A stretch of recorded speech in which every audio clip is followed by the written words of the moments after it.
He camping out. What's up, buddy? What's going on? Is this right?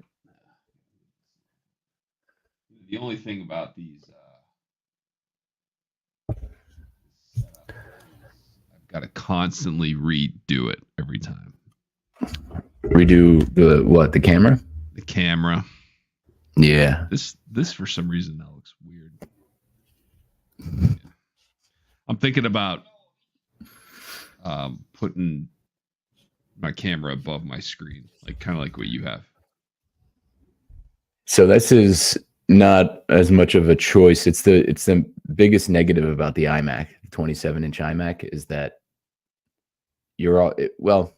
I don't know. It's always up really high. Like the screen is. It's got a stand, and then it's a tall screen, so the camera is like just hooked onto the top of the screen. You know what I mean? Whereas a normal monitor would be probably 5 inches lower, maybe, or adjustable up and down. Yeah. This just has tilt forward and backwards. Tilt. That's the worst of the movements. Yeah, it's the least useful for sure. I'm gonna have to be using the cough button today. I got bronchitis. Not fun. What are you, 80? It's bronchitis. Yeah, I know. It's just a respiratory infection or virus. Yeah. So like, how'd you get that? I don't know, somewhere along the way. And I like when I try to sleep, when I lie down, it all drains. And like Allison woke me up twice last night because she's like, "You're making really weird noises with your throat. Can you please stop? You shut the fuck up." Yeah, and I was like, "Okay, well, I didn't know I was making the noises, but I'll stop." So I've just been awake since 3:30. Brutal. Well, I don't have to work this week, so no biggie. Are you working this week? Oh yeah. No. This is the busiest week of the year for me every year. Really? Second half of December. Until I no longer work in banking, it will be the busiest of my year. Just because you're closing out year-end stuff? Or you need to have things done by the end of the year? The deals, people just like kind of what you're doing. Like people want to close deals before the end of their quarter. And for us, that's still December 31st. So in my role, it's not that so much as I have to deal with all of the deals. I have to handle all the deals and maintain all the deals that were closed at the end of the year. Right. So they're going to be coming in right up until December 31st at 11:59. Yeah. Right now, it's all about getting payoffs. And last night at 5 p.m., I got 4 or 5 loans paid off at the 5 p.m. batch. So it was there until 7. Is that good? Not 7. Yeah, that's what we're trying to do. Well, hell yeah, man. Way to accomplish what you're trying to do. Yeah. You send a note to your email boss. Hold on, let me try that again. Send a note to your boss saying, "Hey, today we accomplished what we've been trying to do." Oh yeah. Thanks, that was Rich. Man, you know what we should do is read our annual reviews. Yeah. Yeah. I'm fine with that. Because that's exactly what my annual review says, pretty much. Hey, Rich did what we were trying to do. I did what you asked me to do.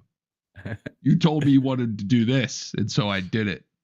Do you have to write a portion of your annual review? I have to. Well, they set you up with goals and competencies, and then you do your own first. You review. You go through them one by one, make comments, and then you send them, and then you get them back. When I was at Amazon, they changed it, but the first few years I was there, you had to write a narrative about your year at the end of the year. So throughout the year, but quarter by quarter. And, the story of the first quarter was building pipeline. And I did this by reaching out to 500 new prospects and connected with 50 of them, blah, blah, blah, blah. So throughout the year, you'd have to keep like a running sheet of everything that you accomplished. And then, if you helped out a teammate or you went a little above and beyond, you had to, because it's hard. You sit there at the end of the year trying to remember what you did in March. It's pretty hard to do. So that would be like a week. It was so dumb. I'm glad that, they changed it for obvious reasons because it was not a productive task. But I just love the whole thing of like, well, it's like taxes. They know how you did, but they want you to say how you did first. Yeah, right. What you say doesn't really matter at the end of the day. Yeah, it should be pass fail. Huh? So I watched those Rich and Josh shows. Well, yeah. I call them the Rich and Josh show because that's what we called it. Yeah. That's what the boys' basketball games were called. The Rich and Josh. There's that, and I watched the most of a Panther playoff, the first one we were on. And Togas, that was less funny than I remember it being. Just annoying. Well, there's some funny parts. There were some funny parts, and like we did some funny stuff.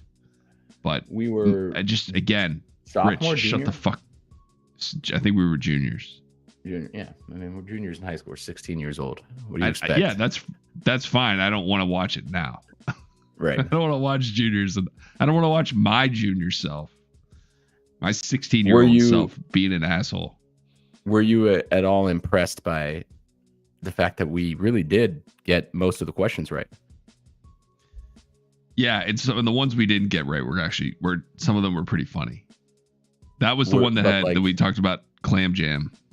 We did that one, and I was watching it with Sarah, and I didn't say it first. I just kind of like let it play out. She was laughing. Clam Jam, but like I think I remember the first question the answer was the aqueducts, and you answered correctly about the president of China at the time. Like, did you, as the questions were coming in, sitting here today, did you know the answers? Like, at any point were you surprised? Were you like, holy shit, I didn't realize I knew that? There was... Or no, maybe not. No, I mean, they were... Actually, yeah, I didn't know. I didn't remember any of the questions. But I remembered... I watched it thinking like, I'm surprised I knew that. Yeah. I do remember one at a later episode, and it's no secret on this show that Josh and I were not straight A students. It was a different episode of Panther Playoff, and the answer to the question was yellow journalism. And I don't even remember the question. I don't even know what that, I have a vague understanding of what that is today, but I remember sitting in class and like having this moment of clarity where I was like focused for 90 seconds and we covered it. And then I went back to doing, wherever else I was in my head. And Justin asked that question and I got it. And people were like, did you fucking read that off the card? Like, there's no chance you got that right. That's what I remember most from Panther Playoff was the thing that delighted me about it. And the reason I would want to watch it again is because we won. We weren't good students, but yet we crushed everyone, if I remember correctly. Like, we won decisively. We won the first game wasn't close. The second game, I think, was even worse. And then the third game was us versus 5 people, and we still won. But they were the seniors, so they gave them the win. Like, how is that possible? That these 2.7 GPA students were just mowing their way, and these were smart people we were playing. Like, we were playing against nerds. We were cool nerds. Of course. That's everyone was a nerd on that show. You don't do well on Panther Playoff without being a nerd. It's a trivia show. You can't play any of it right now, can you? Nah, I can't. So I got to figure that out. I have them here. They're safe. The tapes are safe. I have a TV with a built-in VCR. That's the only way I can watch them in their current form. What I think is better to do would be to take them somewhere and get them digitized. So I'll put that on my to-do list. The basketball game. Take them to one of those 24-hour camera places. I think they do it. Ritz camera. Developers. Yeah, taking the Ritz camera. Take it over to Ritz. The basketball game, again, it was called the Rich and Josh Show. And the intro was great, of course. And so we did, and that was Hawaiian Shirt Night. Yeah, but was Hawaiian Shirt Night the game that we took seriously? No. Remember the one that we did with the producer in our ear? No. Do you remember that game though? Oh yeah, so that was the one that they were gonna. Go ahead. Yeah, you got it. That they were gonna put on something other than Channel 7. That's right. I was gonna say Channel 19, but that's where our normal house was, our normal home. And I'll never forget. I can't remember if I already said this, but I'll never forget the moment where they were singing the national anthem, and it was like, I don't know, excuse me, I don't know, for whatever reason we decided, or it was decided for us, that game we had to like call straight, right? So I think the reason was because we were going to submit that. Remember they had those awards every year? You didn't go to the award show. You were sick that day. And they had like a high school, not Emmys, but like every school would submit snippets of their news broadcasts or sports broadcasts or whatever. And that's what we were going to do. And because it was going to go on Channel 7, which was the big leagues, I guess, with local cable channels. Bigger leagues than Channel 19. So we had, I can't remember that guy's name, but he was around a lot. Yeah. And he was a cool guy. Steve or something. Steve. Yeah. He was great. Like you picture a guy that lurks around high school AV rooms. You've got him.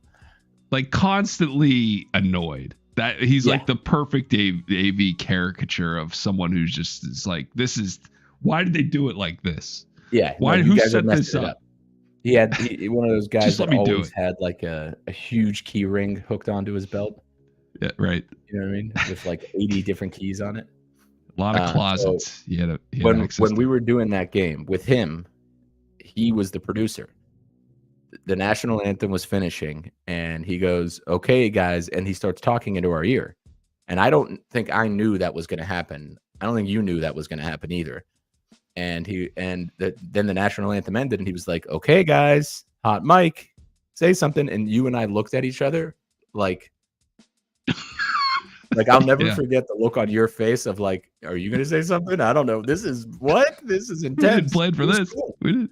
And then the thing that makes me regret not pursuing that in college or professionally the most is I remember it being really hard to focus on calling the game while someone's talking to you in your ear.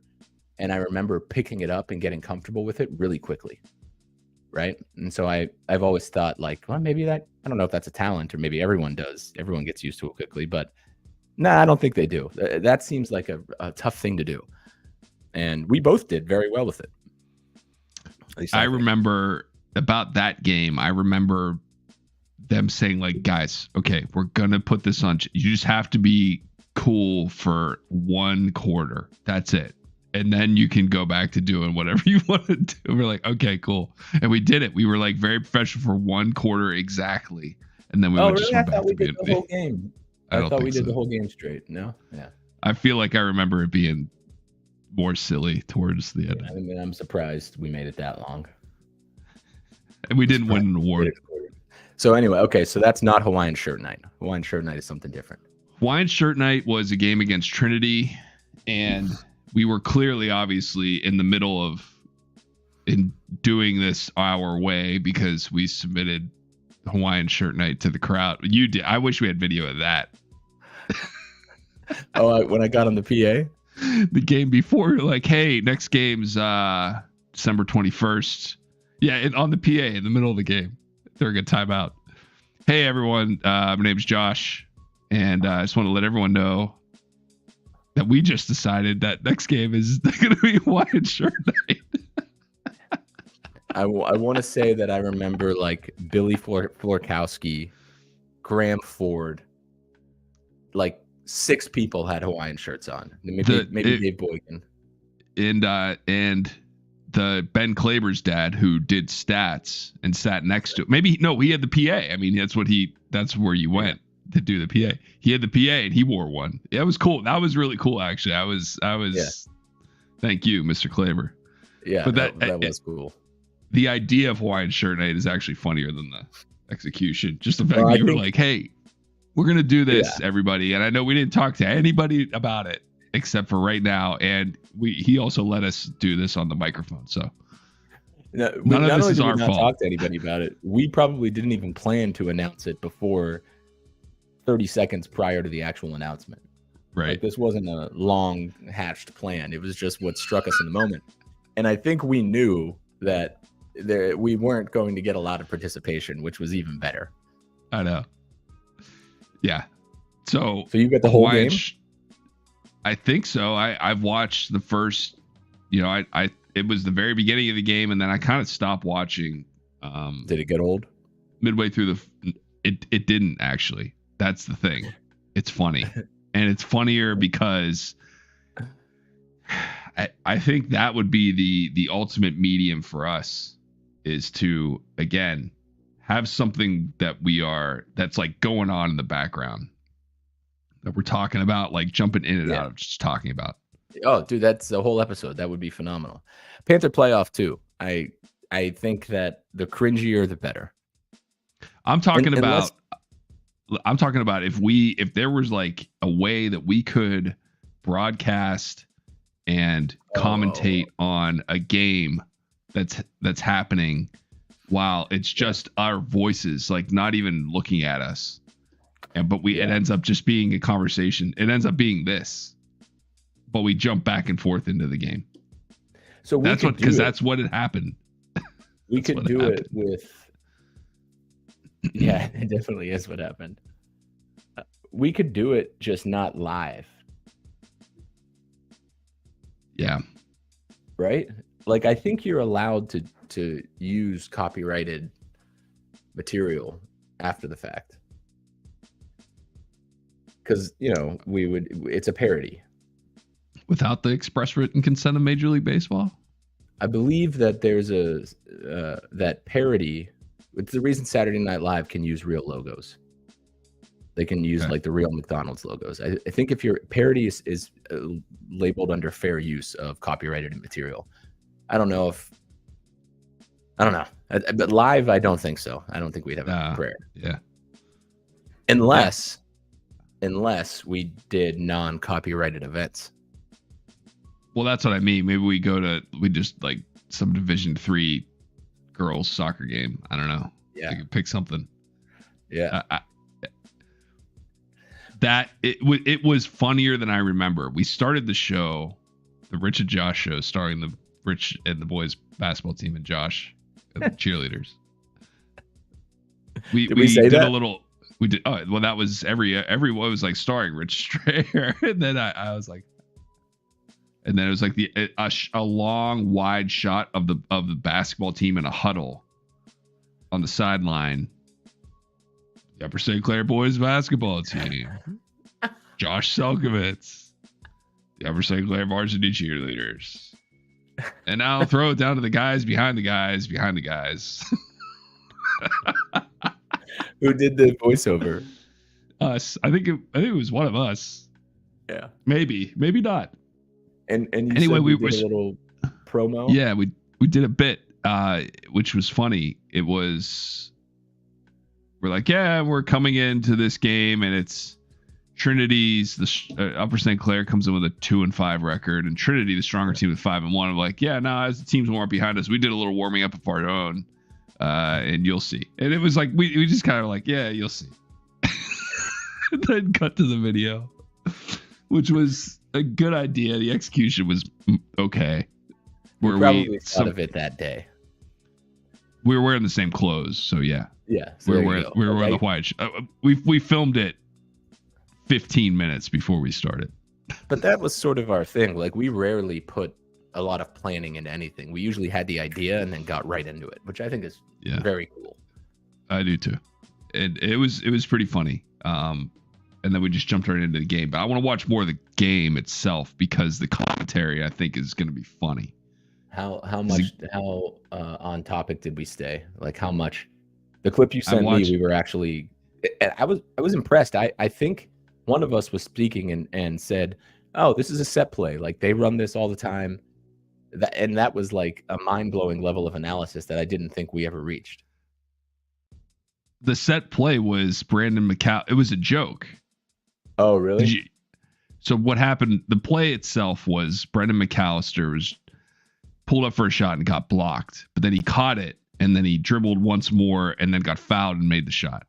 And so you're like, God, that's actually a set play. He goes up and he throws it off the defender's hand and then he gets the ball back. It was funny. So that's the kind of stuff that. No. But it's again, that's the kind of stuff that I think is funny. You're like, yeah, it's a set play. He throws it off the defender's hand, gets it back, and then gets fouled. Also, like it's hard not to think about how the parents fucking hated us. Yeah, parents of the players. Some of them loved us, man. I was home over the getting in the game. Yeah, or playing on the team at all. Yeah. Case in point, I was at home over the summer and ran into one of my dad's friends who lived in Upper St. Clair. Hayes. Andy Hayes was his name. I think he had a daughter named Jamie who wasn't in our grade. Anyway, he's an old fraternity brother of my dad's. And he said, "You still talk to Josh?" And I'm like, "Actually, yeah, I do talk to him every Wednesday and Friday." 7:30. Yeah. He goes, "Man, I used to love watching you guys do the basketball games. I would just put it on and have it on in the background and just listen to you guys." And I was like, that's cool. That is cool. And I appreciated that. So I think people did. I think it was funny, but some people definitely didn't think it was funny. I had to show the tape to our assistant principal. He came up. He was like, "I want to see this. I'm getting complaints." I'm like, really? Okay. It was Dr. Rulo, the track coach, which was good for me and you. We both ran track. And he knew us. Did he actually watch it? We sat down and we watched a couple minutes of it, and he's like, "I see no problem with this." I was like, "Okay, thanks." Getting complaints. Yeah. It's like there was this. It's like we found Channel 19. We found the only vehicle at the time, the only medium that could get us seen by as many people as possible, and we flooded it. I can't imagine what we would have done with TikTok or Instagram. I mean, you know what it would have been? It is like lost in the weeds. It'd have been. It'd have been a bunch. It'd have been too much. Well, I'm sure that's what happens. Like it's just not. It wouldn't have been. It wouldn't have stood out for any reason. The reason people liked it is because no one else was doing it. If everybody was doing it, it would be, like you said, faces in the crowd.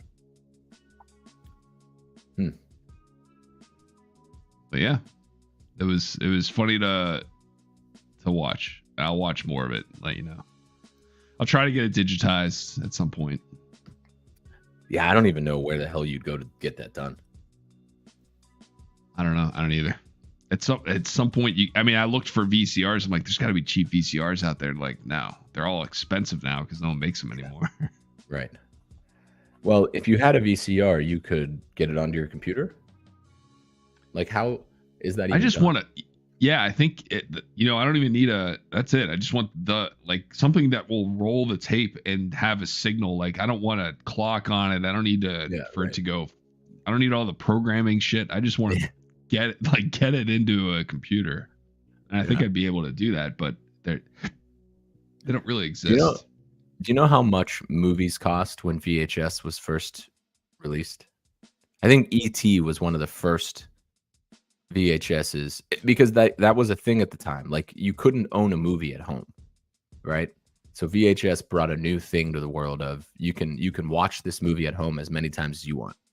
So you're talking about how much did the VHS cost? How much did a single VHS cassette, a movie? How much did E.T. cost on VHS? $19.99. $80. What? I know. You sure? I've seen it. Oh. As sure as I can be for something I came across years ago. I can look it up. $800,000. Yeah. Are you sure? I'm iffy on the details. That's funny. It says $14 and upwards.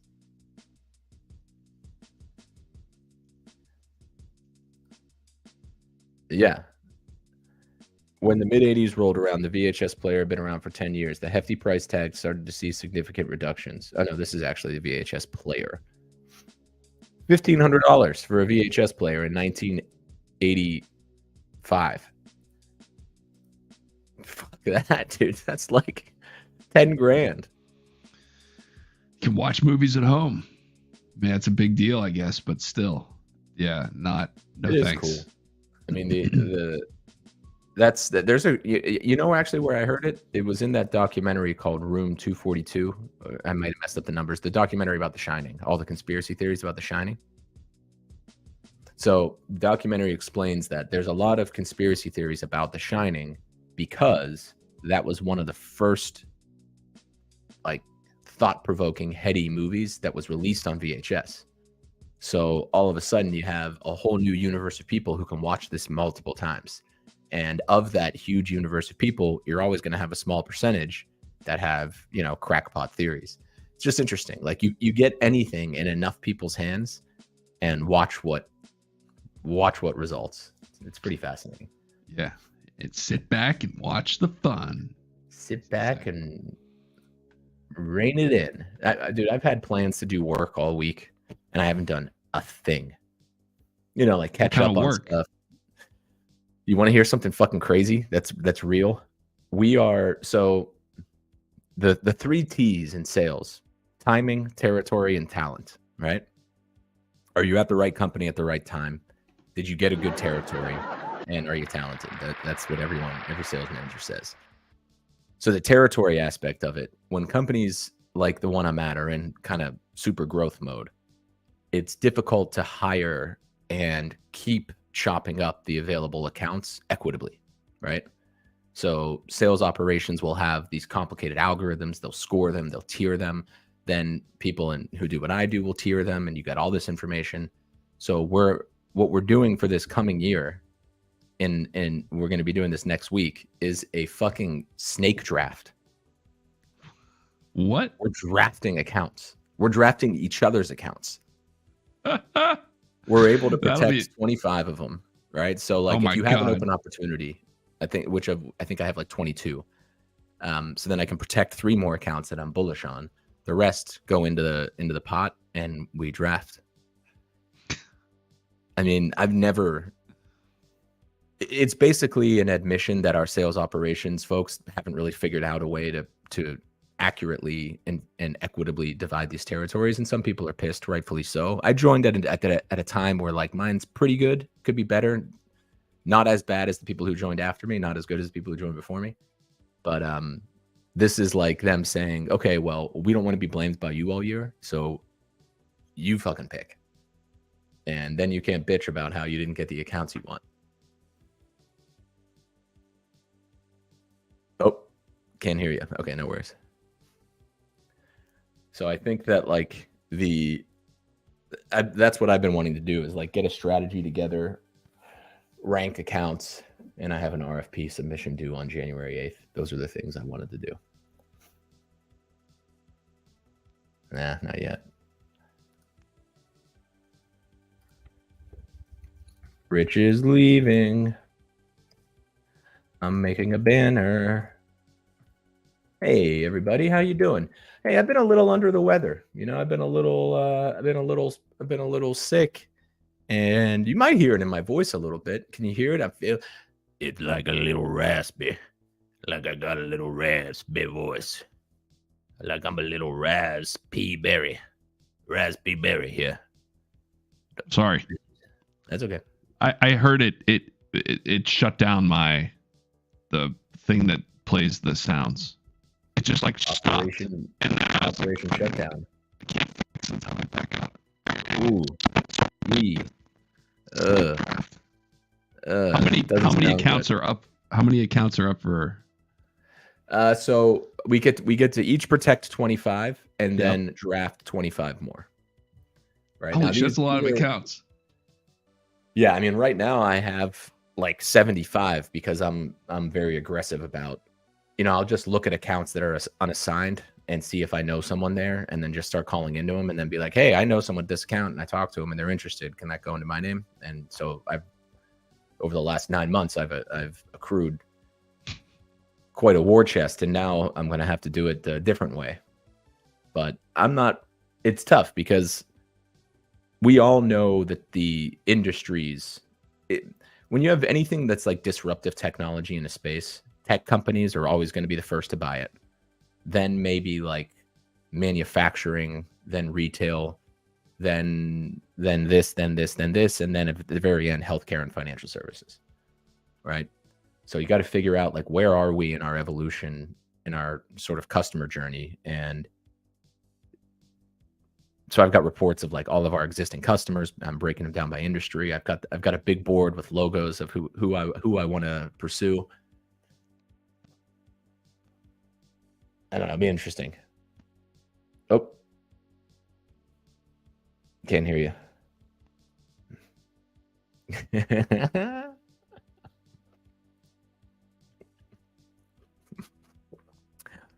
It's funnier to watch you without sound. Just cursing. No. Can you hear me now? No. Stupid. Hey, just us again.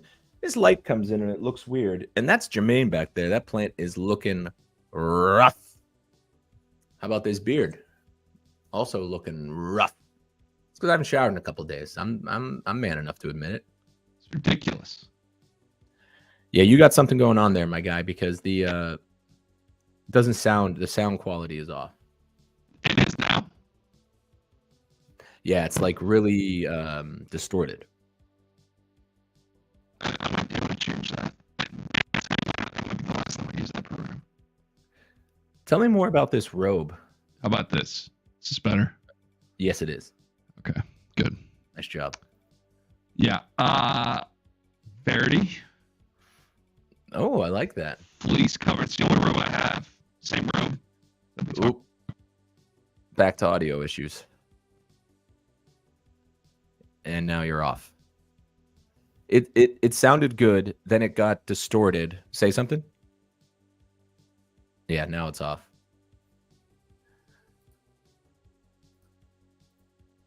What is happening? I'm reading your lips. What is this? It's pretty good. Oh, buddy. Is it because you're going through your little audio pass-through interface? He's not. You have to shut it down. Well, hanging on. Ooh, look who it is again. Me and you and me. So, top 5 reasons why I do want to go outside today. Reason number 1, the sun is out. Reason number 2, it's unseasonably mild for December 29th. Reason number 3. Oh, sorry. This works now. Yes.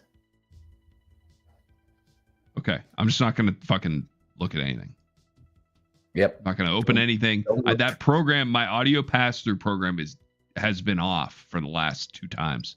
So if this doesn't work, then I don't know what's going on. Maybe the connection's bad. I don't know. I'll have to figure it out. Are you saying that you and me have a bad connection?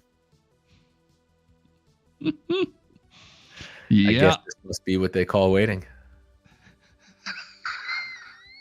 I don't remember that line. Did you write that line? We both arrived at it in the same moment. It's one of the best moments of the show. I guess that's what they call waiting. We say it at the same time, right? Okay. Okay. It is cool. Yeah. I do love that.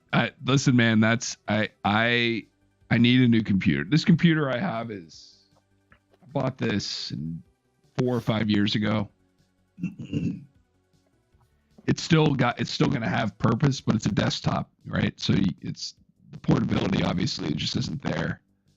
You're not going to be happy with what I'm saying, but the distortion's coming back now. And I have a feeling that you're going to be silenced again. Check your cords. Are they plugged in? Because nope, now you're out.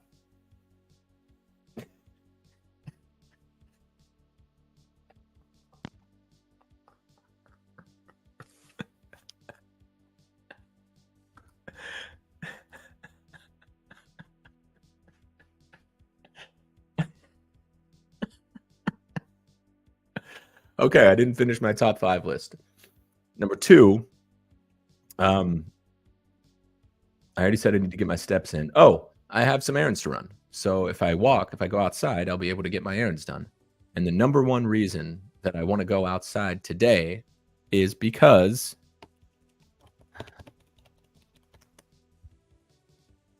fresh air makes you feel better. What do you think? Okay, you can be critical. That's fine.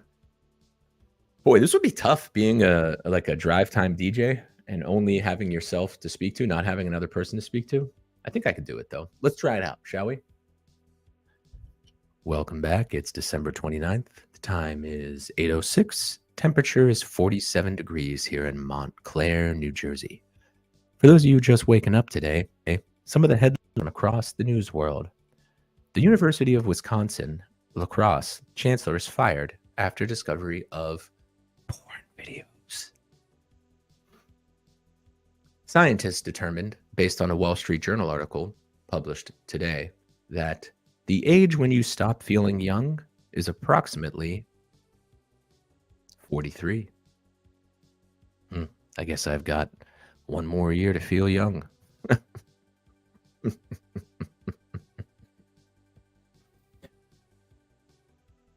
A Stanford scientist, after decades of study, has concluded that human beings, you, me, everyone, we don't have free will. I'm going to switch it up. I'm going to do like a Colin Cowherd sports announcer. So who's watching the NFL? I'm watching the NFL. Are you watching the NFL? Because if you're watching the NFL, then you know. Hang on. That in the National Football League, Joe Flacco. You hear me? Oh, yeah, I got you. I was trying to see how hard it was to carry a show by myself. And? Well, I started off by doing like sort of an NPR-ish news drive time show. And then right before you jumped back on, I switched to like a Colin Cowherd sports type show. I love those shows because they always use the same. They always say National Football League. They don't say NFL ever. This is the National Football League. That kind of play will not be tolerated in the National Football League. And they always say, and oh, by the way. And oh, by the way, Joe Flacco's 38 years old. And oh, by the way, Joe Flacco's won a Super Bowl. Yeah, he has. And oh, by the way. Anyone out there who's watching the National Football League knows that what they're seeing is to be believed. You're telling me that a guy is on his couch, gets the call, says, hey, Joe, we need you. Gets on a plane, commercial, mind you, flies coach to Cleveland, suits up, and immediately he's already better than Kenny Pickett. You tell me, folks. You tell me. Mason Rudolph is going to be starting this week, according to Coach Mike Tomlin. Hey, Coach, can you make up your mind already? That was actually it's a good segue into one of my topics, which I'm not even. I'm not touching my computer. If it goes bad again, we gotta shut it. We gotta stop. I switched. Maybe I just haven't ever been paying this close of attention, but the number of backup NFL quarterbacks playing right now in this league or this season, over the course of the season, it seems really high. Yeah, I arrived at this thought like a week earlier than you, so I had a chance to do some research, and it's not just you. It is. There's a the number of injured quarterbacks isn't like dramatically more, but the number of, what do you call it, like elite starting quarterbacks is, and the length of time that they've been out is unusual. Okay. I mean, like the roster of quarterbacks that are injured right now is fucking crazy. I've got this up right in front of me, so I can tell you what they are. Which team has started the same quarterback every game so far? Has there been one? Ravens, Philadelphia, maybe? Kansas City, Buffalo, Ravens, Dolphins, maybe. Dolphins. But then you have, because you have Anthony Richardson out, injured reserve. Justin Herbert, injured reserve. Justin Fields just came back. Trevor Lawrence has started every game, maybe? He just got hurt. He has. But he's hurt right now, right? Tua has started every game. Yes, he has. Deshaun Watson, injured reserve. Joe Burrow, injured reserve. I think Dak has started every game. He has. Daniel Jones, injured reserve. Kirk Cousins, injured reserve. Goff. Aaron Rodgers, Goff. Injured reserve. Geno Smith missed a few games. And then you have a lot of teams that are Kirk Cousins is out, right? Yep. You have a lot of teams that have just they don't have a great quarterback, and they're like, we're just got to see if anyone on the roster is better, because next year is soon arriving, and we need to figure this out for next year. Like the Commanders had Sam Howell, who I remember you saying you thought was going to be great. I did, and he's just not. He's a Kenny Pickett. Different, similar results. Different. Got there in a very different way. Different style of play. Different kind of guy. I loved Kenny's answer. Different kind of guy. If you know what I mean, like he's not. Like people don't talk about his like leadership and his attitude and motivation. He's just like a raw talent guy. Where Kenny is not the most raw talented, but like really tries hard. Did you see when they asked Kenny if he learned anything by sitting on the sidelines over the last couple of weeks? And he was like, no. Good for him. Yeah, right. It's an honest answer. Like, Kenny, is this basically they're saying like, you've been really bad. Did watching Mason play well help you? Did you learn anything from him? He's like, no, I didn't learn a fucking thing from Mason Rudolph or Mitch Trubisky. So who do you think the Steelers should start this week? Mason Rudolph. You think they should start Mason? Yeah, why not? Yeah, I mean, maybe because he's not that good of a quarterback. That would be the one reason. Played well last week, man. You got to go with the hot hand at this point. You're going to put in a 75% Kenny Pickett? Hold on.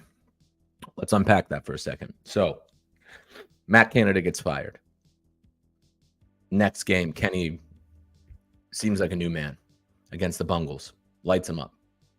Doesn't throw any touchdowns, but played a very good game. Almost 300 yards, lots of good stats, whatever, and they won. The next game, he's 7 for 10 for 70 yards and gets hurt in the early second quarter. That's the last time he played. So if I'm Kenny, I'm thinking, dude, you finally released me from the hell of Matt Canada. I showed immediate results, and now you're telling me that Mason Rudolph's better than me because he went in and had the same game that I did against the same team that I just lit up. Is he really fine? He didn't have ankle surgery. Like I don't. Is he ready to play? Is he even ready to play? Did they say that? According to him, yes, but yeah. I mean, how reliable that is. Him and his mom say he's fine.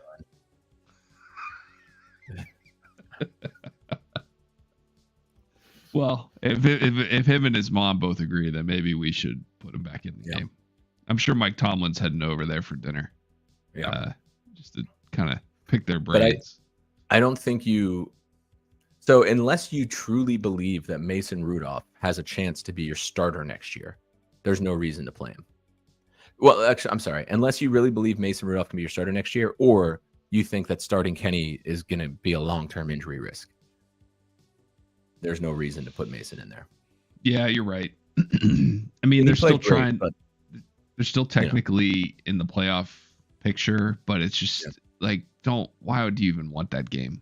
It's going to be not at home, and it's going to be a blowout, and you might get people even hurt.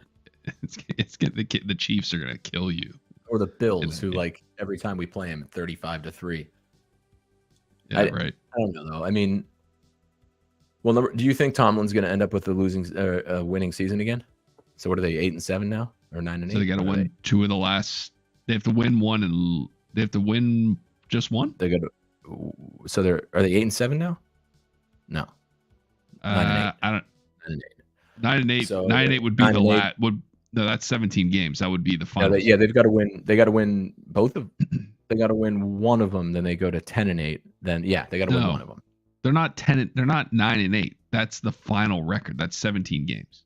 Oh yeah, you're right. What am I talking? I think about? They're 8-7. 8-7. Sure. Either way, same math. So he's got to win one game. I think they'll win one game. Yeah. Yeah. And look, I mean, what a season! End up winning, being 9-8 again. I don't know. Yeah. I don't know, man. It's just so messy. It seems unsettled for the first time in the last 15 years. Maybe even more than that. Because we didn't always have results, but it never seemed like it was a bad group of people. Yeah, I'm trying to think what it was like in like problem person in the locker room. Antonio Brown, Santonio Holmes, Plex. Not really though.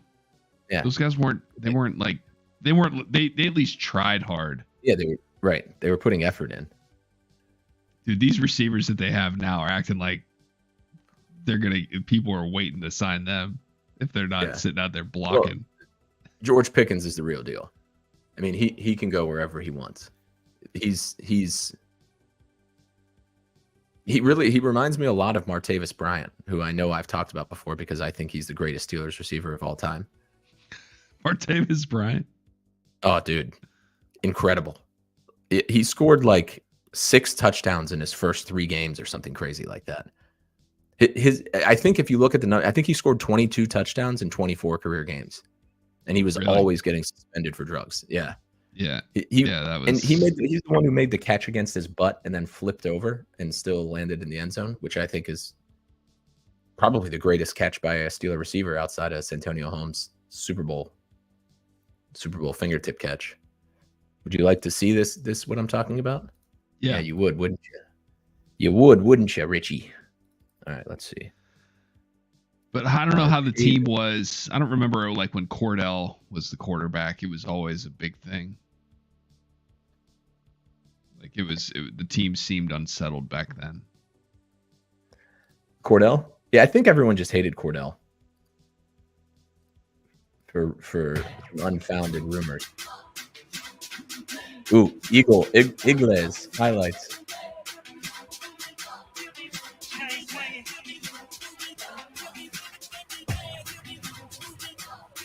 Alien speed, crazy coordination. Never showed up to practice, never worked on his game, just God's game. Look at that. Yeah, how about that catch? Look at that. Right, turn it down a little bit. Just a little bit.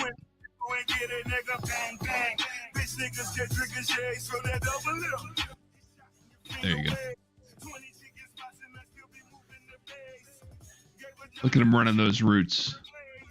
Yeah, these are not like, but he just ran right past that guy who had an angle on him. Yeah. I want to see the end zone butt catch.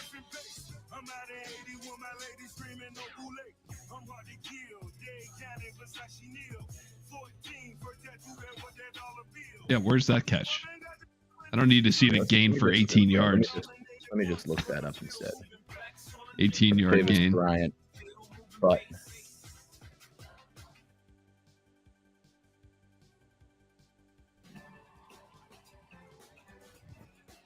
hey, the fumble. Odell Beckham Jr. just met his match. Pittsburgh Steelers wide pitches you'll ever see in the what the fuck? End zone during Saturday's wild this is pictures of it. Well, they better show it. Why wouldn't anyone want to see pictures of it?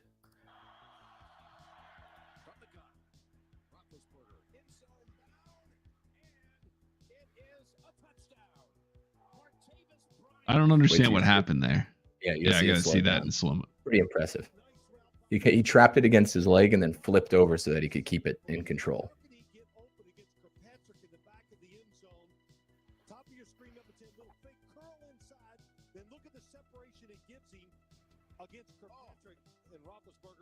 That was cool. Yeah, I mean, he makes it look so effortless and easy, but think about doing this yourself. Pins it on the back of his leg and then is like, okay, let me just do a flip after getting my foot inbound, and like hang. I think that's pretty awesome. Yeah, that's really good awareness. Yeah. Oh, Jim Nantz. So that's just, his first season, 2014. In 10 games, he had 8 touchdowns and 550 yards. In 10 games the next year, he had 6 touchdowns and 765 yards. So, yeah, he had 17 touchdowns in 18 career games. He actually just got signed. Really? Yeah, the Cowboys signed him because his 3-year drug suspension just finished. Big day for Martavis.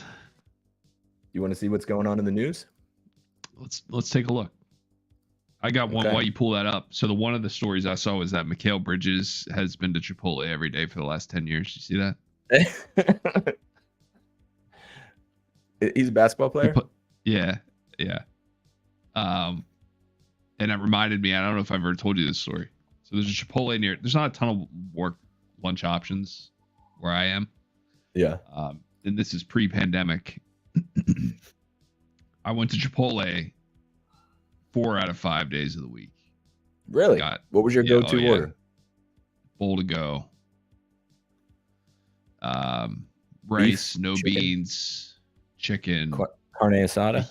Fajitas. Nah, just chicken. Ooh. And some of the condiments. Guac? And I went, it was no guac. This is a while. This is years ago. And I went so often that one day I was checking out and the assistant manager, who I knew was the assistant manager because I fucking knew everyone there at that point, came up to me from the side. He's like, here's a bag. It was a Chipotle, a lunch bag. And he's like, here. And I'm like, oh no, I'm good. I don't want to buy that. I'm just walking back to my office. He's like, no, I'm just giving this to you because you're such a valued customer. You've been here so long. It's this. I'm giving you this insulated burrito lunch bag and like a personal size Tabasco sauce and two Tabasco sauces, like personal. That's airplane pretty cool. Size. I know. I was that. Like, is it getting misty in here? Yeah. or is that one of those where you kind of something that you don't want recognition for? Right? You're like, okay, yeah, keep it down. That's sure. I love you too, but people can see this, and I don't want to have to tell people why I got this. Yeah, you're standing in a line of 20 people, and people are like, "What the fuck's going on up there? Let's go." What's with this guy? Why is this guy's being presented with an award? It's fucking lunchtime. I'm hungry. Yeah, I'm not a huge Chipotle fan. I like it, but I don't know. Can't. I'm a Cava guy. You like Cava? I haven't tried Cava. Yeah, it's like a Mediterranean version of Chipotle. Yeah, they're Greek chicken pita. There's one next door. I don't love the chicken. The Greek style chicken is not my favorite. It's just I just don't love it that much. We have it here. Sarah makes it. Oh, really? Like anything that says Greek in front of it, I know I'm gonna love. I'm on the complete other end of the spectrum from you there. So this guy who's a chancellor at the University of Wisconsin got fired after discovery of porn videos, right? Saw that. So this guy, you saw this? Well, I didn't click on it, but I'm glad you did. I saw. So you obviously you subscribed to the Journal. I saw the same. Yeah. Yes. What is going on here? It's kind of fucked up, actually. Right? He made he was on a YouTube channel called Happy Couples Cooking or Happy Couples Sexy Cooking or something like that. And it was him and his wife Happy Couples Sexy giving Cooking. vegan recipes with an adult film star. and Yeah. they were plugging OnlyFans, saying if you want to see the explicit version of this, go to OnlyFans. Him and his wife are using their real names. They've also both written books about how porn can help a monogamous marriage be healthier. So they're not like sexual deviants, right? Like They're not this hi- is, and they're not hiding either. they're not hiding. So it'll be interesting to see if, he's able to say, like, the First Amendment says I'm allowed to say whatever I want.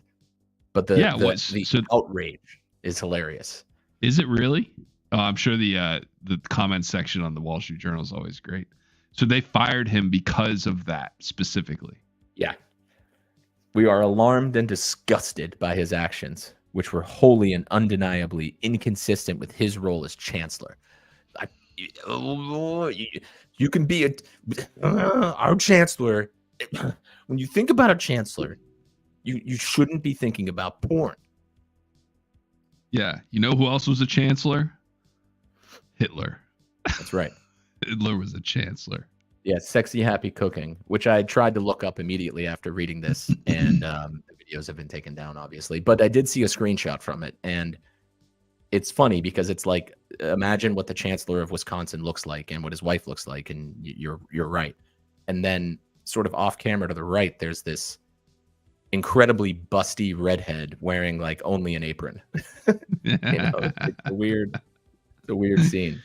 Yeah, so they wrote 2 books under pen names titled Married with Benefits, Our Real Life Adult Industry Adventures, and Monogamy with Benefits, How Porn Enriches Our Relationship. Yeah. Yeah. The with Wisconsin lacrosse, University of Wisconsin lacrosse is a storied institution with a long history. I mean, you can't. Oh, there's no can't comment just section, unfortunately. Yeah, it's too bad.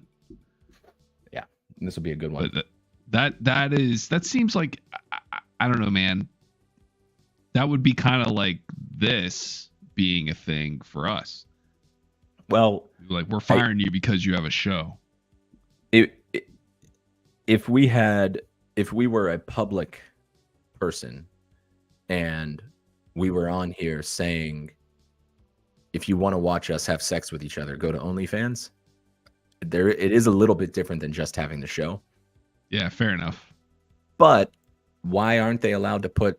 It's him and his wife. Like, it's not him, blowing coke and with 9 hookers. Like, it's him and his wife. You can't fire a guy for that. I guess you can. Well, we'll find out. Yeah, we will. We'll find out. That's a good one. Mm-hmm. Somebody just picked because of the headlines. Like what? See, the age when you stop feeling young. So I read the article. Do you want to take a guess on what age it is? 40. 43. Soon to be experienced. Yeah. So we can kiss our youth goodbye, our youthful exuberance. You got less than a year. I'm still good. I got a year and a half almost. I liked this title. Embiid on Wembanyama's development. Do you want to come KD or do you want to become me? Those are your only 2 choices, Victor. Yeah. Dude, I let's talk about Victor for a second. Yeah. Because I'd love to talk about Victor. His highlights are so funny sometimes. I figured it out because it's hard to kind of understand what he's able to do. Yes. Until you got to watch things over and over again. But I'm like, he doesn't have to land. That's his thing. He can catch the ball in the air and where every other player in the NBA has to land and jump, he doesn't have to. He can just turn around in midair and flush it. I know what I mean? What you're touching on is like, I'm just going to put these on in the background while we're talking. I think what you're touching on is like watching him. You're not watching the volume down. You said down? Yeah, just mute it. It's funny because I can barely hear it. It's not like watching Kobe or Michael Jordan, who are masters at their craft. It's his physicality that makes him compelling. It's the uniqueness of the way that he moves and how he can move. And there's been many, many plays that I watched the first time where I didn't think it was very impressive. And then after seeing replays, you realize like that's unguarded. It's an unguardable repertoire.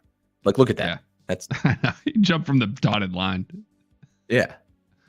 I mean, come on. First of all, he starts behind the play and gets in there. You know, the fact that he's able to run the floor like that. Yeah, he jumped from the dotted line and dunked over a guy. You know how who's going to be, look at that. See that? Like, how do you guard that? Nah, yeah. You know who's going to be better than I thought? Another Wembanyama type. Chet. Yeah. Yeah, they played each other, and I was like, I don't want to see Chet. I want Victor only. I don't want Chet doing any of this too. Dude, I thought the same thing. I thought the same thing. And he's Chet better won right now. He's yeah. better right now. I mean, he's had a year in the league. I know he was hurt. You think he's better than Wembanyama right now? Yes. Yes, I do. Would you, if you were fielding a roster just for this season, and then everyone had to redraft at the end of the year, would you take Chet or Wembanyama? No, I want to watch Victor play. I don't give a shit about anybody else. I'd draft only Victor and just let him play 1-on-5. That's look at this block. He wasn't even looking. I know. He just threw a hand up there. Can you imagine being able to stand and just touch the rim? I mean, that's just insane. That's so crazy. So that was an example of what you were saying about how he doesn't have to land. No, when he catches a lob, sometimes you're like, oh, every other player you would imagine has to then, catch it and then land and then jump. There's a couple of instances. Oh, I see what you're saying.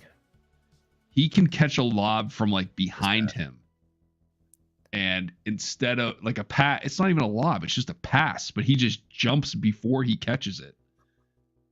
And then turns in midair and just like uses his go-go gadget arm and just put it in the hole. Before he basically lands. comes up. Yeah, before he lands. He doesn't have to, his feet don't have to hit the ground again. He did it in a preseason game. Where he tipped himself an offensive rebound and dunked it. Do you not remember that? Oh yeah. I do remember that. I'd never seen someone do that. Pretty good. Yeah, I had never seen someone do that. So what do you think about his long-term prospects? Where's he going? I think he's going to be one of the best players of all time. Do you think that he has a different skill set because he's truly a snowflake? Or do you think that if George Mikan and Kareem Abdul-Jabbar played today, they'd be pulling up from 30 feet as well? Like, do you think he's any different than Kareem? Probably both, yeah. Yeah, interesting. Knows, like right? The thing that I respect the most is players who are truly ahead of their time. I believe Michael Jordan was truly ahead of his time. He redefined the game. There was a great video I watched on YouTube about how everything you and I learned about basketball, anyone that plays basketball that comes up learning and getting coached, he defied. Like long mid-range jumpers as the long mid-range fall-away jumpers. He shot like 46% from one of the hardest shots that he created, basically. I mean, there were fadeaways before, but not like he did it. Pistol Pete Maravich wouldn't be out of place in today's game. Yep. Kind of gives me like LaMelo Ball, Steph Curry completely redefined the game. Like those are the I don't see Victor as one of those guys. Giannis completely redefined. Like teams still don't know how to guard him. You know what's funny is because he sucks at shooting and he's still really good. Who? Giannis. Wemby? Giannis. Yeah. Because he can give him the ball. He's huge. Yeah. How great would it be if Wemby? So, if Wemby shows up one season, he's put on 30 pounds of muscle. Now all of a sudden he's Giannis, but he's taller, taller and longer. That's why I think Giannis 7 foot. He is right. 6'10". Yeah, he's like 6'10", 6'11". I mean, Victor Wembanyama is 19 years old, man. I mean, Yeah. he's in high school basically. Has the skills and the genetics that there's never been that combination ever.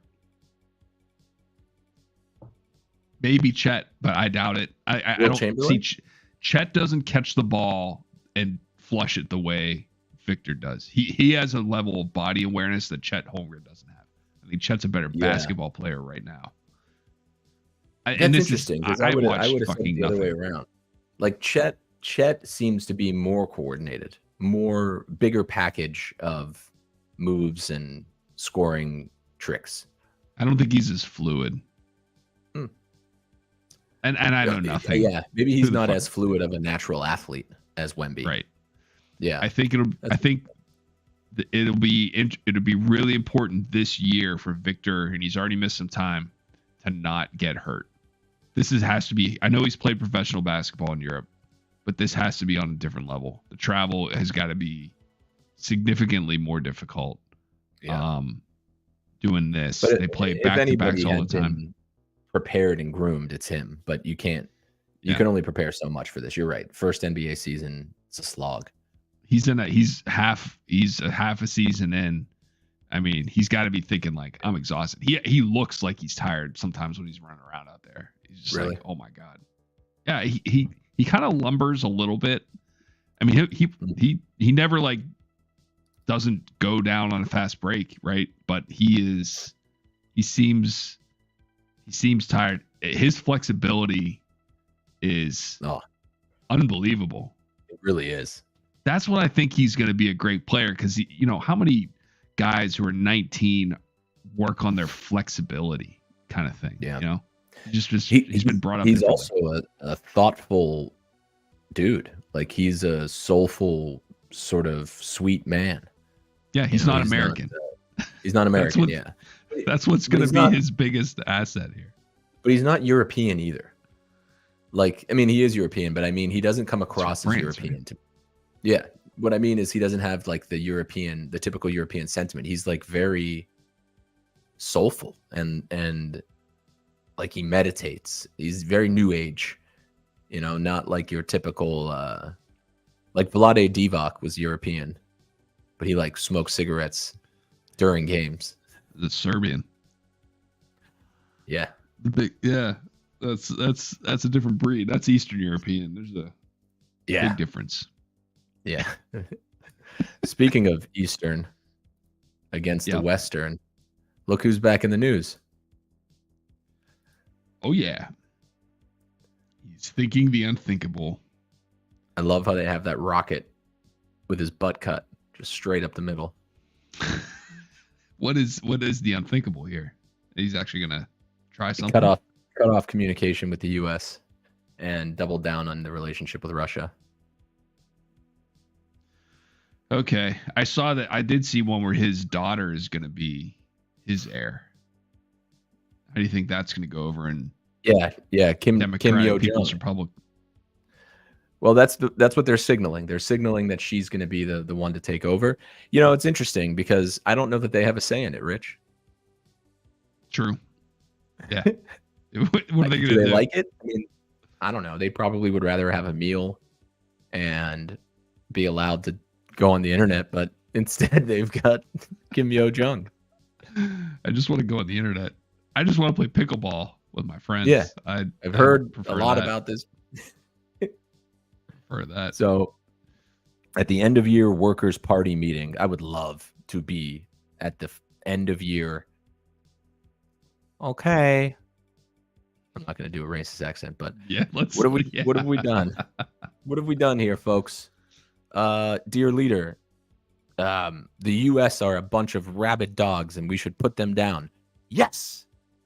That's the kind of thinking I like. Promotion to General E. So he told his party to accelerate war preparations amid unprecedented U.S.-led acts of confrontation.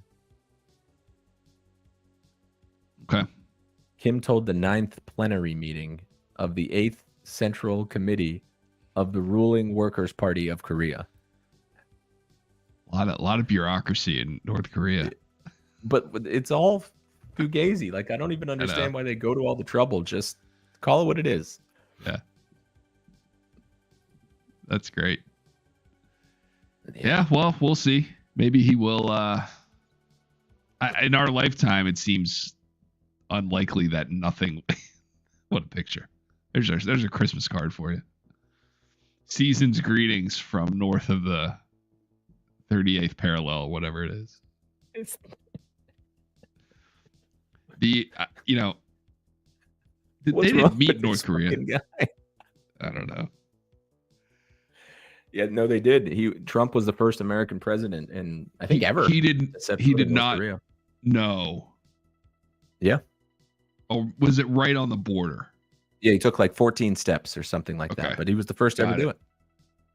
Then they went into that weird like hut at the 38th parallel. It's like a trailer. It's like a trailer classroom that schools have when they're undergoing renovations. Overcrowded. This is my guy right here. This is a phenomenal guy. He's gonna give us everything we discussed. Really good. So they show these pictures of these leaders who don't speak the same language, but like, what are they doing when they're not? Like, how are they communicating at all? Right?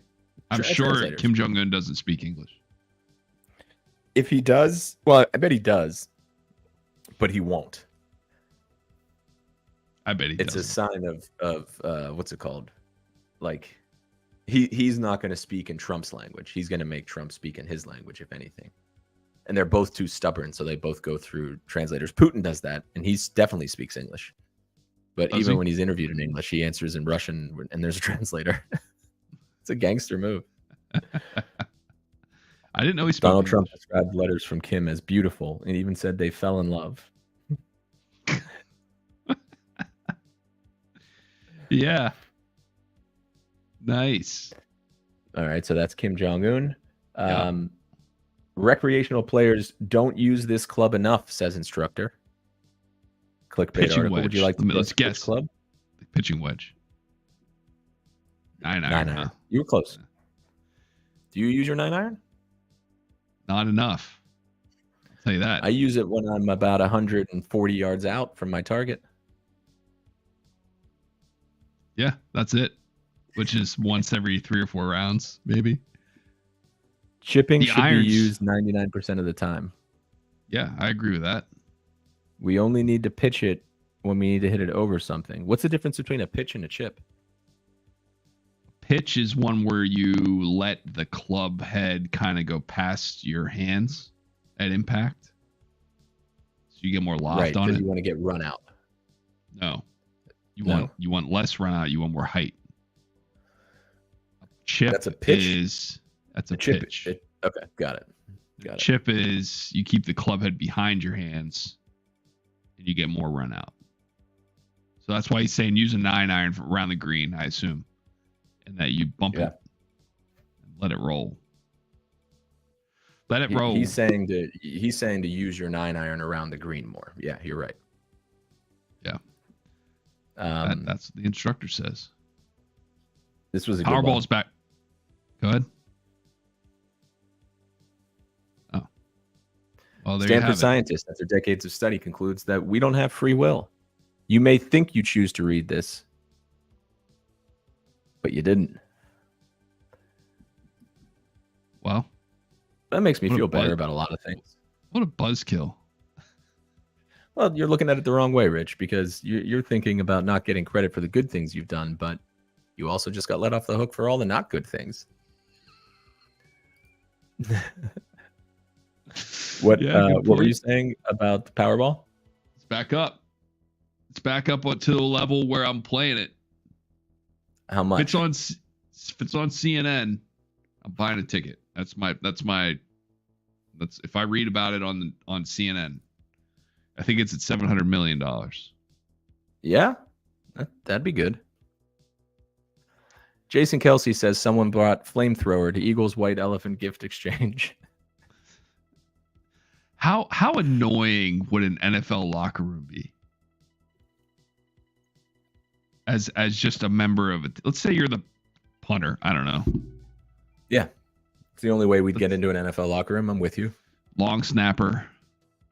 Like how annoying would that whole place be? I will say that I just watched a video of Tua doing a gift exchange with his quarterbacks or maybe some offensive players, and it was annoying. I've also in the past seen Chase Claypool post when it was him. Who were the Steelers receivers then? Deontay Johnson, Chase Claypool. Just a few years ago, anyway, and it was also extremely annoying because they're buying each other like $3,000 Louis Vuitton backpacks. Yeah. And getting all giddy about it like little girls. Yeah, shut up. I don't want this. Yeah, it's not cool. Tua I don't want to got everyone. Oh, fuck. What was it? God, I don't remember. But it was like something nice. Oh, he got them all golf simulators. Okay. I'm sure half of the people were like, okay. And the other half would be like, I don't play golf, dude. Can you get me something else? Well, someone brought Jason Kelce a flamethrower. I wouldn't say no to that.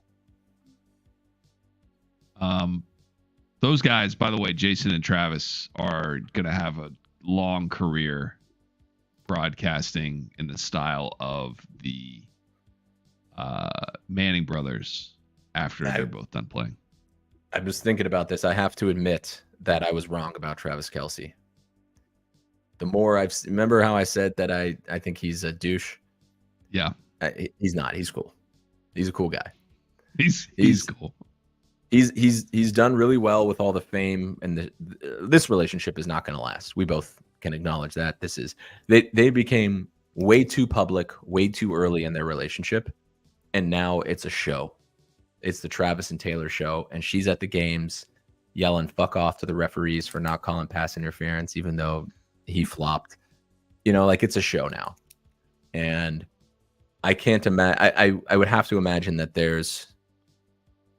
they like each other, but they love the attention. That's my theory. Yeah, probably. But I agree. It just seems like they're not destined for the long run. But no. I'm fine with it. They're waiting for the season to be over. They'll break up over the off season sometime, and that'll be it. Do you find Taylor Swift attractive, or do you think she's a attractive young lady?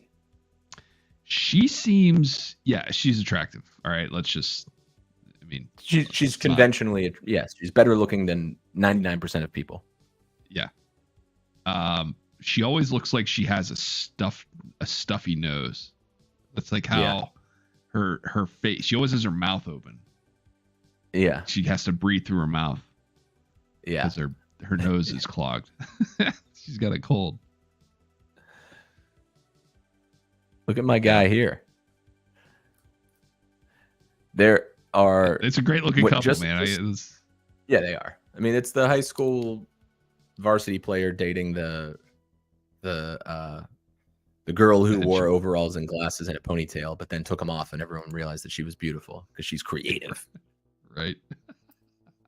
Looking through the headlines, I was amazed at how many involved Taylor Swift and the Kelces. Really? We've got this one. Donna Kelce. Like, this is proof that they are just trying to keep these people in the news because people are reading about them. Donna Kelce reveals what grandma named Jason Kelce's 3 daughters call her. That's the headline. Read on to find out. Yeah. It's Dee Dee, by the way. 2 D's. No, Deedee. Not Didi. No. Grandkids call me Dee Dee, which is the first initial of my name. How does she know that's how they spell it? It's a good question. Yeah. You know what this is? Yellow journalism. I don't think it is. I don't think this is yellow journalism. Isn't yellow journalism the same thing as Pulp Fiction? Like it's to denote the cheapness of the paper that it was printed on, and therefore the quality of the news. Like the news was less reputable, gossipy. I think that's right. I think it was either that or it was journalism intentionally. The tone of the journalism was intentionally derogatory towards somebody. Yeah, So really, it's just like a hit piece. Kind of, yeah. Speaking By of the hit way, pieces, I know. You know, she kind of dug her own grave on that. Like, what are you doing? Just what a stupid! It's a stupid question that has nothing to do with anything. He asked that question. You're running for president. You better be prepared to answer anything. You're gonna get asked dumb questions at some point. They all do. He asked that question because she gave a similar answer to the one she gave recently when she was running for governor. She said something like it was all about states' rights, and I think she said the Civil War, the Civil War. Control. It was about freedoms, and it was about change. For one side it was about change. For the other side, it was about tradition. No, yeah, it was about like preserving tradition. That's right. What? So the best explanation I read of this is that she's a Gen Xer and grew up in the South. And when she came up through school, I believe that's what they were taught. I believe that they were, the War of Northern Aggression. You've heard about that. Yep. That's the way the Civil War was taught. Now, that's not an excuse, but I like Nikki Haley, and I'm bummed to see that this is going to ruin her chances of potentially becoming the Republican nominee, or at least I guess she doesn't really have a shot at the nomination, but she was rising in the polls. And I think she's one of the good ones, honestly. So it's a dumb thing to get knocked out. Imagine running for president and like you've been perfect for years, months, whatever. And then you wake up and you realize this is what sinks you. I don't know if she's been perfect. Let's pump the brakes on that one. Okay, that's true. She's survived. Yeah, right. She's still standing. Yeah. And someone throws you honestly what is a softball question. It's like how do you feel about the Civil War? You'd be like, yeah, no, I think it was right. It happened because the South didn't want to end slavery, and that was no longer acceptable. And so that was why it happened. That's all you have to say. That's it. Yeah. You don't have to make this about like personal freedoms and traditions and change. I thought she was giving like a more academic answer. Like, sure, you ask a seventh grader what the Civil War was about, and I would expect them to say slavery. A presidential candidate, I would expect to know the nuances of the economic implications and the governmental implications, and not just say it was because of this one thing, because it wasn't, right? So I appreciated the answer. I didn't think there was anything wrong with what she said. I really didn't. Like, we all know slavery is a part of the Civil War, but I don't think that she. Do you think that she believes slavery just wasn't an important factor? I believe that she's from South Carolina, which is like one of the deepest southern states. Yeah. That flew the fucking Confederate flag until it took like a racist massacre to occur, and then the public pressure for then her as governor to take it down off of and she gets all this credit for doing it. It flew while she was governor for years until something terrible had to happen. That's interesting context. Yeah. She's no saint. And I don't. And then the guy followed up. He's like, so you don't think about anything about slavery? And she's like, well, what do you want me to say about slavery? Like, she really played that off as that was she did very, very badly. Like, and what does that even mean? What do you want me to say about slavery? Like, I know. It's a weird reaction. Okay, so that actually changes my opinion on it. I didn't realize that she had that type of history. So maybe she doesn't think that it was an important part of the Civil War. I guess I thought, like, you don't have to hold someone accountable for the things they didn't say all the time. I understand about that. But let's be honest, the fact that it's the war over states' rights, as it's known in fucking South Carolina, I'm sure. Yeah. The states wanted their own rights, and which was the right to keep slaves. I mean, that is it's kind of how it goes. Yeah. Fair enough. Yeah. Do you think there's any chance that someone other than Trump gets the Republican nomination? No. Unless he keeps getting disqualified from appearing on the ballot. I mean, at some point Yeah, you're going to but run out of that votes. might not matter, though. Let's say that every Democratic state sees what Colorado and now Maine have done, and they follow suit because there's now a legal precedent. They cite the 14th Amendment, and they say he can't be on the ballot. So all the blue states he's off. The states he wasn't going to win anyway. He could still win the presidency just as easily as if he were on the ballot. Well, yeah, but no, I'm saying for the primary. That's for the primary. So Oh, I thought they were talking about the general election. No. It's for the Republican primary. So I don't know how. It's such a weird. It's not like electoral college style. Well, if it's primary, then no, it isn't. Yeah. So it's kind of a big deal. And if all those Democratic states still elect a Republican nominee, even in DC they have one. Is the primary binding? Well, that's the other thing. I don't know. Right. So right.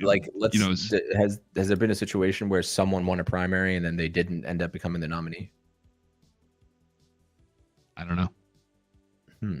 Or the other way around, which is maybe. So I don't think it's likely. I think he's still going to win every state.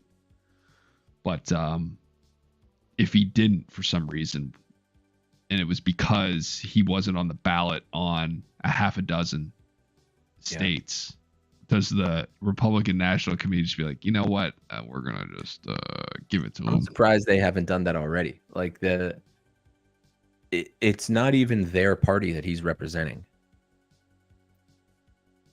They're getting a shit ton of money, but they just get all these donors throwing money at all these other candidates. Republican National Committee gets paid somehow through all that, right? Yeah, definitely. So I guess it's in their best interest. Yeah, it's in their best great interest drama. To have a winner. Yeah. Let's see if there's anything else. Stay-at-home girlfriends are having a moment. I saw that one too. Is there a comment section on this one? Let's just jump straight to the comment section if there is. I started saving some Wall Street Journal comments from sports articles that were really funny. No, maybe because I'm not actually on the Wall Street Journal site. I'm on Apple News. It's just easier to save them and aggregate them here. Let me go in. Yeah. So this is Erica McDowell. Gave up her job working nights in a hotel in Baltimore to live with her boyfriend in Dallas. That's it. That's she. Yeah, just made the jump. What's the name of the article? Stay-at-home girlfriends. Stay-at-home girlfriends are having a moment. Would you? You think you could do that? What? Be a stay-at-home? Yeah. Husband? Yeah. Yep. Yeah, sure do. Yeah, me too. I have no desire to, but I absolutely could make that work. Yeah. Some articles, they just don't add comments. Well, because I think they know. No. Yeah. This is one of them. There's no comment section here. But the comments on the sports stuff is funny. You get a story about Novak Djokovic or Roger Federer. It's like very complimentary. Get a story about go ahead. The teenage millionaires rocking the sports world. Here we go. I haven't even read this one, but we're gonna just kind of take Wemby? Take a look. No, even worse. College players. Oh, NIL deals. Yeah. Let's take a gander at that blue box. Only 14. So it's about NIL, right? It's about college players getting more than just a scholarship. As they should, by the way. I'm glad to see this happening. Oh, totally. Yeah.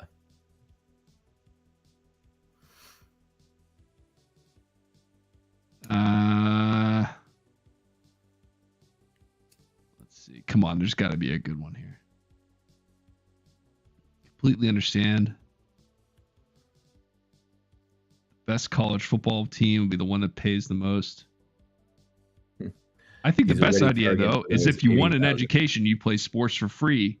But isn't that the way it's supposed to be?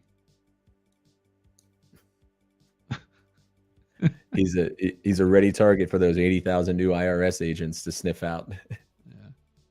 I think college football has just been ruined. I don't begrudge these young men from profiting like everyone else, but it will have consequences for the entire industry. Thanks, John S. I think college football got ruined when they started offering athletic scholarships. Right. Don't give these guys anything. I want to watch them get their brains beaten in and make the college hundreds of millions of dollars, but I don't want them getting a thing. Yeah. This seems like a classic example of reaction to an action. For years, the NCAA maintained an unquestioned vice grip on the athletes. Now the pendulum is swinging the other way, and it's swinging big.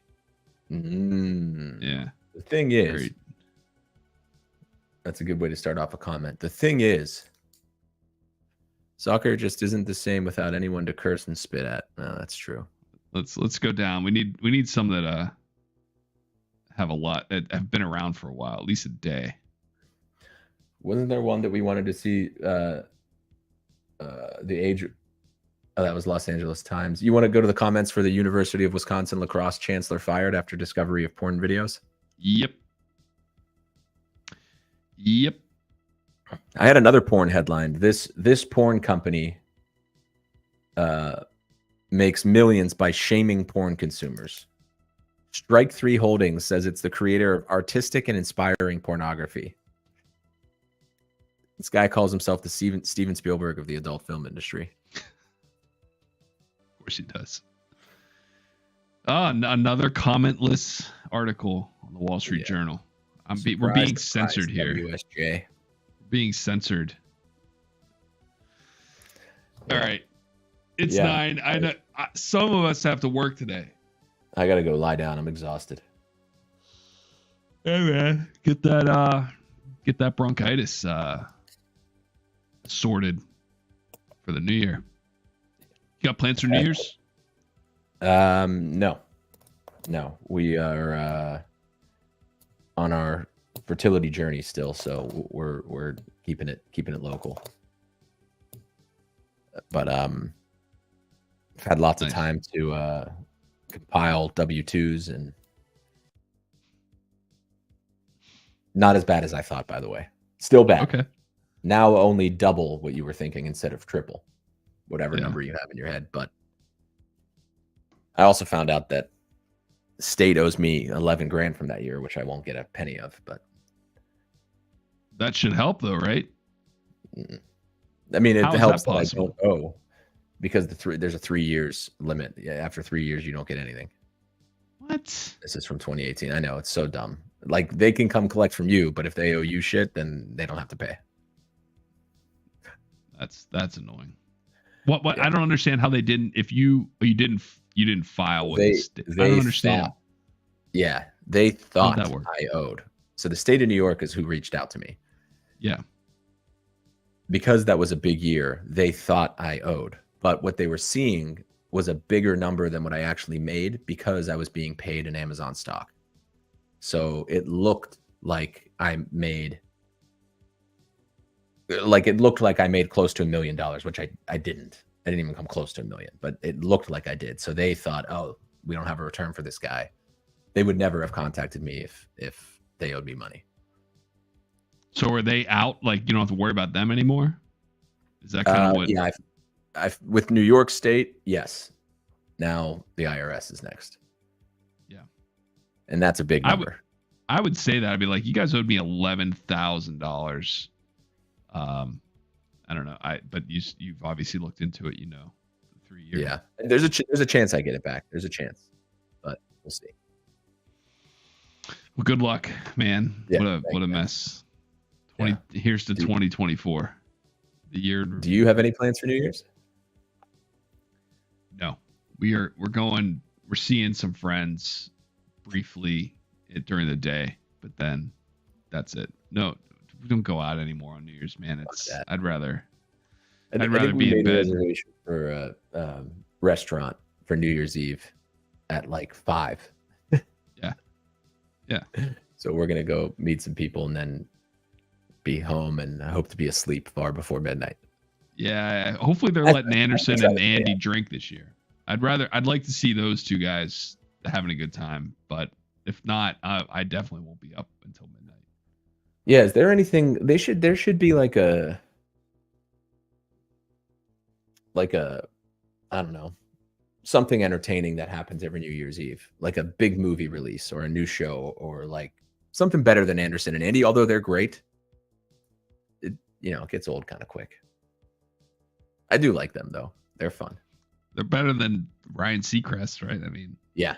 Dick Clark post stroke. Remember that? yeah. Those are He's some still dark years. alive. Is he still alive? No chance.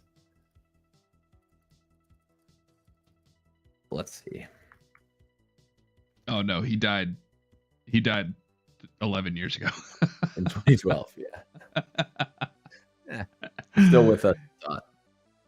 Yeah, that's All right, right. brother. Post stroke, Dick Clark was tough to watch. All right, dude, it was rough because like you knew it was one of those situations where he was like, guys, I can still do this, and he's Dick Clark. What are you gonna say? it's his production. Yeah, it's a Dick Clark production. All right, broski. All right. Later on. Have a good weekend. Peace. Happy New Year. Yeah, See ya. Happy New Year. We'll do it again. See ya.